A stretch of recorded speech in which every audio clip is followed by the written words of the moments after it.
Em 1884, o engenheiro-chefe Teixeira Soares inspeciona as obras do túnel número 5 e do viaduto do Carvalho, na estrada de ferro Paranaguá-Curitiba, em Morretes. Na imagem, Teixeira Soares é o homem que olha para a direita, durante a travessia com uma vagonete sobre os trilhos em construção.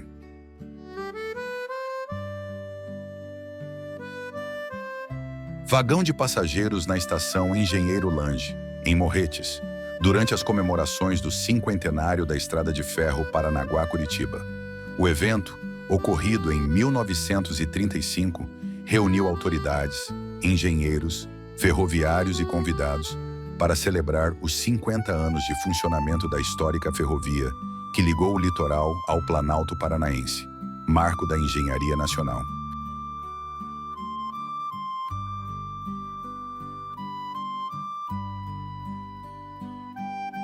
Funcionários e autoridades posam em frente ao prédio da Estação Ferroviária de Morretes durante evento oficial ocorrido em 1943.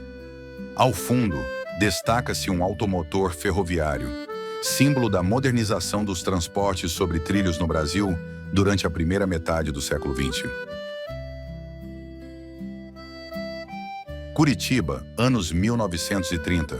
Em primeiro plano, um grupo posa diante do imponente prédio da Universidade do Paraná, atual UFPR, localizado na Praça Santos Andrade. A edificação, com sua cúpula e arquitetura neoclássica, era símbolo do ensino superior no Paraná.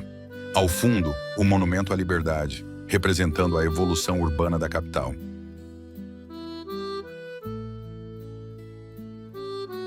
Curitiba, década de 1940.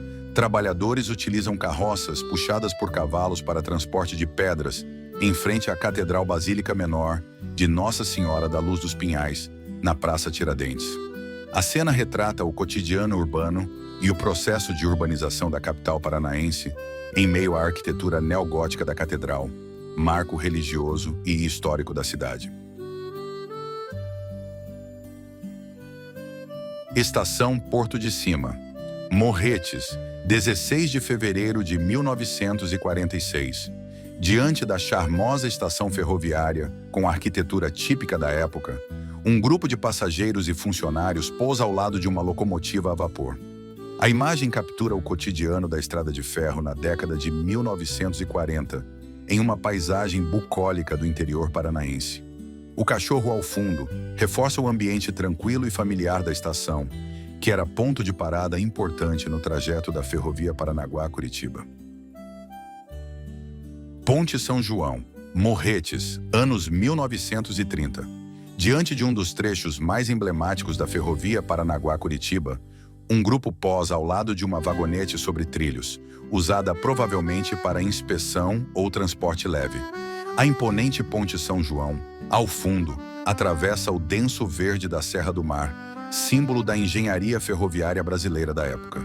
A imagem captura não apenas a grandiosidade da paisagem, mas também o espírito aventureiro dos viajantes e trabalhadores do início do século XX. Morador em sua casa. Estrada Morretes Antonina, anos 1920.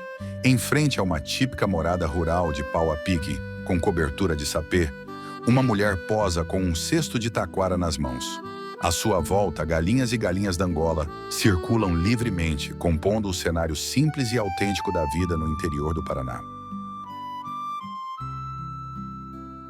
Comemoração do cinquentenário da Ferrovia Paranaguá-Curitiba. Viaduto do Carvalho, Morretes, 6 de fevereiro de 1935. Passageiros posam elegantemente no vagão de observação durante um passeio especial pela Serra do Mar, em celebração aos 50 anos da icônica ferrovia. Ao fundo, a exuberante paisagem da Mata Atlântica Paranaense emoldura o momento histórico. Curitiba, 1905. Bondinho da linha Batel em plena atividade, transportando passageiros por ruas ainda pouco urbanizadas. A imagem, pertencente à coleção Júlia Vanderlei, retrata um momento da expansão dos transportes públicos na capital paranaense no início do século XX, quando os bondes puxados a burro ou eletrificados começavam a integrar bairros como o Batel ao centro da cidade.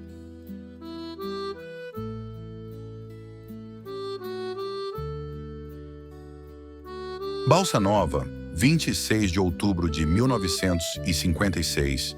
Arthur Vichral, fotógrafo e cronista visual do cotidiano paranaense, saboreia uma cerveja em um evento nos campos de Tamanduá. À sua frente, a tradicional cerveja Cervejaria Group, ao lado de sua inseparável câmera fotográfica, instrumento com o qual eternizou cenas singelas da vida no interior do Paraná.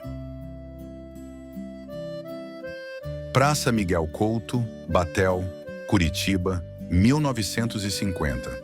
Uma charmosa cena de época captura a tranquilidade matinal do bairro Batel. A charrete, puxada por um cavalo e guiada por um cocheiro solitário, atravessa o calçamento da praça, ladeada pela estrutura clássica da pérgola com colunas. Ao fundo, residências com telhados cerâmicos compõem o cenário de uma Curitiba ainda marcada pelo ritmo calmo e elegante do século XX.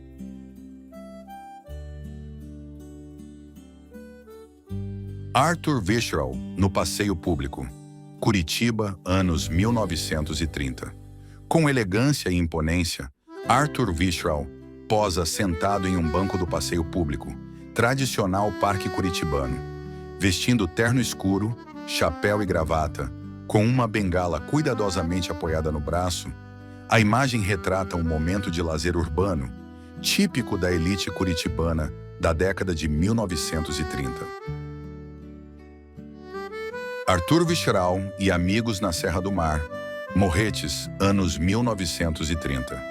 O fotógrafo Arthur Vichral, terceiro da esquerda para a direita, de camisa aberta e sorridente, aparece ao lado de amigos na varanda do posto telegráfico do Cadeado, um dos pontos estratégicos na subida da Serra do Mar. Equipamentos de fotografia, mochilas, bengalas e botas revelam uma jornada de exploração e documentação da natureza exuberante da região paranaense.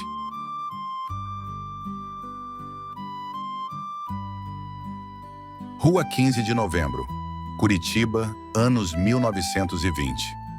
Vista movimentada da Rua 15 de Novembro, coração do Centro Comercial de Curitiba, nos anos 1920. A imagem mostra uma convivência entre o antigo e o moderno. Automóveis dividem espaço com carroças e pedestres elegantes, muitos em trajes sociais e chapéus. Arthur Vichral e Hugo Hegenberg com moradores no Morro do Boi. Matinhos, 1927. Fotografia histórica capturando Arthur Vichral, provavelmente o segundo à esquerda, e Hugo Hegenberg, à direita, de camisa listrada azul, acompanhados por moradores locais durante uma expedição ao topo do Morro do Boi, em Caiobá, litoral do Paraná. Passeio pela Estrada da Graciosa. 1º de janeiro de 1930. 3 pessoas sentam-se à beira da estrada em um momento de descanso, enquanto um automóvel da época repousa ao fundo, simbolizando os primórdios do turismo rodoviário no Paraná. Locomotiva número 21 da SPRG, Maria Fumaça, sobre a ponte. A imponente locomotiva, a vapor número 21 da SPRG, São Paulo-Rio Grande, cruza uma ponte ferroviária de madeira sobre um rio cristalino, carregando lenha como combustível. Infância na praia de Caiobá. 4 de novembro de 1940. Um grupo de crianças posa sorridente em uma carroça puxada por um burro na praia de Caiobá, cenário de areia clara e mar tranquilo. A cena simples e espontânea captura a essência da infância nos anos 1940, marcada por brincadeiras ao ar livre e contato direto com a natureza. Ao fundo, o contorno suave das montanhas completa o retrato nostálgico de um tempo em que a vida era vivida com leveza e simplicidade.